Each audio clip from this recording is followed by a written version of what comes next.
Yung off the top of my head, nag-leave ako sa isang group chat because yung best friend ko, na ex-best friend ko na ngayon,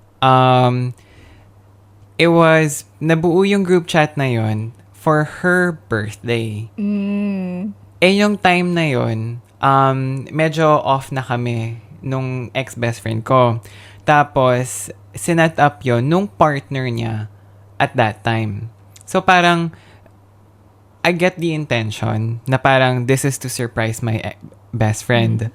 Pero hindi na kami okay ni best friend. So, parang ako, kesa basahin ko pa yung plano nyo for her, aalis na lang ako. Kasi ayoko na nga dun sa best friend ko. So, parang ayoko na makialam. Ayoko na rin ng responsibility dahil aayawan ko rin naman. Nag-leave na lang ako ng group chat. Pero, meron kang ni-leave din na message na, sorry, like that, I need to leave the group, blah, Sabi blah, ko blah. lang, sorry, my partner and I wouldn't be able to come. But I hope you guys have fun. Nag-leave and na then ako. leave group. Sabay leave, oo.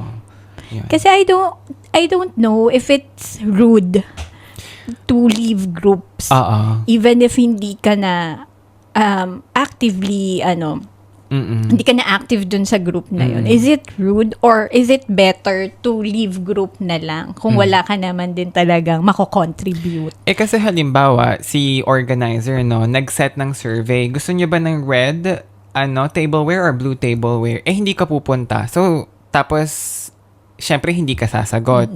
Eh, si organizer, nag-e-expect lahat ng nasa group chat, sasagot.